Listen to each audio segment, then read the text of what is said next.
Сәлем достар. Бүгінгі тақырыбымыз сағат қанша? Түрк тілінде сағатты айту. Merhaba arkadaşlar. Bugünkü konumuz saat kaç? Konu, taqырып, konumuz, taqырыбымыз. Сонымен сағат араб тілінен алынған сөз. Сағат түрк тілінде. Сағат бучук деген бучукты 30 минутқа бучук деп қолданамыз. Чейрек дегенді 15 минутқа айтамыз. Чейрек. Ширек та қазақ тілінде бар. Көне сөз. Сонымен кеттік. Осындай негізгі формулалар бар. Яғни сағат 5 кетті, 10 кетті, 20 кетті дейтін болсақ, арнайы мына жалғауларды жалғаймыз сағатқа. Сағат 2-е, 5-ші, 6-е жуан болса. Осыны жалғаймыз. Geçiyor'дай қолданамыз. Geçiyor'ды кейде қолданып, кейде қолданбайды. Қолданбасаңыз да болады. Енді 10 минут бар, 5 минут бар дейтін болсақ, енді сағатқа А және Э-ні жалғаймыз. Егер жіңішке болса жуан болса А-ны жалғаймыз. Яғни 2-е 5 бар, 2-ге 5 минут бар. Енді 6-я 6 жуан, сондықтан 6-я 5 бар. Яғни қазақ тілде сөзбе-сөз аударатын болсақ, 6-ға 5 минут бар, 5-ге 6-ға деген мағына. Geçiyor кетіп бара жатыр деген мағына негізі. Сонымен бірден 10 минут кетіп бара жатыр деген сияқты. Ал енді практикада көрейік. Сағат 2, сағат 2, сағат 2-е 5 geçiyor, сағат 2-ден 5 кетіп бара жатыр. То есть 2-ден 5 кетті. Ал енді 2-ге 5 минут қалды деп айтсақ, қалай айтамыз? Сағат 2-е деп айтамыз. 2-е 5 var. Сағат 2-ден 10 кетті. Сағат 2-е 10 geçiyor. 2-ге 10 минут бар, 2-е 10 var. Saat 2'den 15 кетті. Saat 2'ye çeyrek geçiyor. Saat 2'ye çeyrek geçiyor. Ал о 2'ге 15 минут бар деп айтатын болсақ, saat 2'ye 15 var. 2'den 20 кетті. Saat 2'ye 20 geçiyor. 20 минут бар, 2'ye 20 var. Saat 2,5, saat 2,5. Saat 2'den 35 кетті. То есть 2'ге 25 минут бар. 2-е 25 var. Ал 2-ден 35 кетті дейтін болса, saat 2-ye 35 geçiyor. 2-ye бар дейтін болсақ, А. Сонымен, saat 2-ye 20 var. Saat 2-ге 20 минут қалды. 2-ден 45 кетті деп айтып көрейік, енді өздеріңіз айтыңыздар. Стоп. Қойыңыздар. Қойдық дейік. Ал енді дұрыс жауабы. Saat 2'ye 45 geçiyor.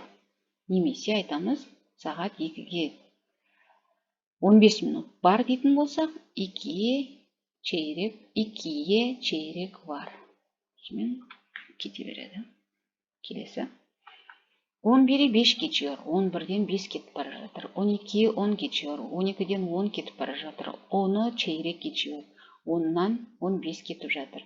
8'e 20 geçiyor. 8'den 20 кетіп бара жатыр. 6'yı 25 geçiyor. 6'dan 25 кетіп бара жатыр.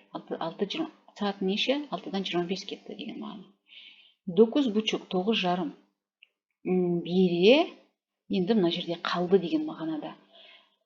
Бире 25 бар. Бірге 25 минут бар. Бұл мағынада бире. Өзгерісіне, мына жерде егер бірді кетіп бара жатырса, бире. Ал бірге бар десек, бире. Бире 25 var. 3'e 20 var. 3'ке 20 минут қалды. 4'te çeyrek var. Tamam. Hadi gidelim. Енді сағат неше деген жаңағы сұраққа жауап болды. Ол сағат қанша, сағат сон деген. Ал енді сағат нешеде деген сұрақ болатын болса, онда қалай жауап береміз? Егер нақты уақыттар болса, онда та, те, да, ден қоямыз. Яғни де халі деген бар еді ғой, жатыс септік қазақ тілінде, соларды қоямыз. Мысалы, сағат 8-де, сағат 8-де, сағат 9-да, сағат 9-да, сағат 5-те дейтін болса, сағат 5-те, немесе там деген нақты, орыс тілінде ровно. Сағат там 6-да, сағат дәл 6-да, 6-да деген. Яғни енді бучук дейтін болсақ, сағат 6:30-да десек, 6:30-да деп айтамыз.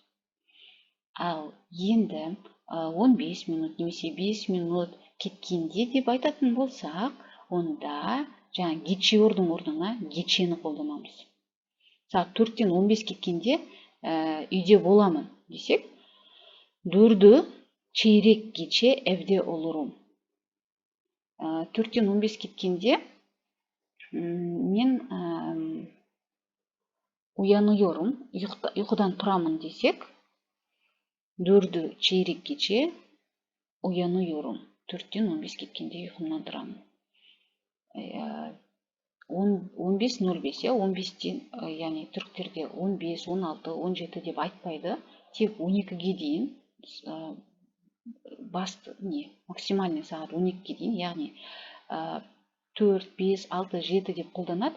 Ал енді ақшам немесе сабах соны айтады. Мысалы 7 ақшам сағат 7 немесе сабах сағат 8 осылай.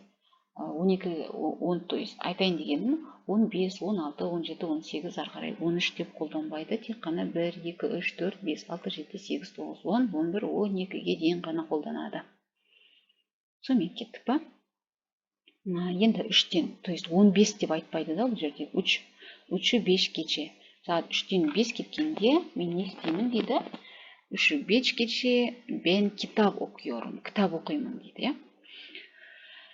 Так, 7-і 25 кече, сағат 7-тен 25 кеткенде мен не істеймін? Ders çalışıyorum mesela. 7-і 25 кече ders çalışıyorum. Ал енді 11-ге 15 минут қалғанда, мысалы, үйден шығамын деп айтатын болса, 11-е чейрек кала evden çıkıyorum. Ал егер сағат қазір қанша деп сұрасаңыздар, сағат kaç десеңіздер, онда 11-е чейрек var деп айтамын. Түсінікті? Ал 11-ге 15 минут қалғанда деп айтатын болсақ, каланы қолданамыз. 11-е чейрек кала. Енді бұған бірнеше уақыт бөлу керек негізі. Кішкене практика жүзінде көбірек қолдану арқылы түсінуге болады. Аса қиын емес негізі. Бастысы миларыңызға қиын деген сигнал бермеңіздер. Сонымен 2-ге 10 минут қалғанда не істейік біз? 2-ге 10 минут қалғанда uyuyorum, да, ұйықтайын. Сонымен 2-ге 10 кала uyuyorum. Немесе қазір 2-ге 10 минут бар деп айтатын болсақ, şimdi saat 2-ге 10 var деп айтамыз. Түсінікті? Saat 9-а 20 кала, 9-ға 20 минут қалғанда ders evden çıkıyorum, айттық оны. Не дейік? Душ alıyorum.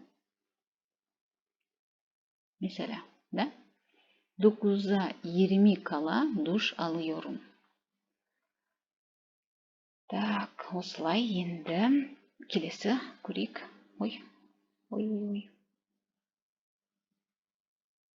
Мына жерде жаңа екеуін салыстырмалы түрде сағат kaç деген сағат қанша, ал сағат kaçта сағат нешеде. Соны көрсетіп кеткен. Яғни сағат kaç, сағат 3. Сағат қанша қазір? Сағат 3. Ал сағат нешеде дейтін болсақ, мысалы, сағат 3-те үйге келдім деп айтатын болсақ, сағат 3-те eve geldim. Сағат kaç? Сағат неше? Сағат 1:30 қазір, 1:30. Сағат 1:30 деп айтамыз. Ал сағат 1:30-да үйге келдім десек, сағат 1:30-та eve geldim. Tamam mı? Бұларды айтып кеттік, түсіндіріп кеттік. Енді ауызша айтайық. Мына жерде мысалы мүлдем ол сағаттар жоқ. Айтып көріңіздер. Сағат 6-ға 15 минут қалды деп қалай айтасыздар? 6-ға 15 минут қалды. Яғни, сағат 6-ға 15 минут қалғанда Mesela Ахмет окула дүниyor. Ахмет мектепке қайтады. Да? Saat 6'ya çeyrek kala Ahmet okula dönüyor.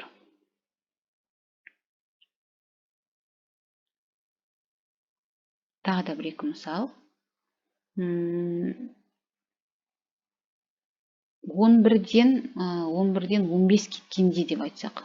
11-ден 15 кеткенде мен телевизор қараймын. 11'i çeyrek geçe televizyon izliyorum. Ал егер қазір сағат неше десеңіз, мен сағат нақты 11-ден 15 кетті деп айтсам, мен айтам, сағат 11'i çeyrek geçiyor деп айтам. Түсінікті? Осымен сағат қанша деген сабағымыз аяқталды. Сау болыңыздар.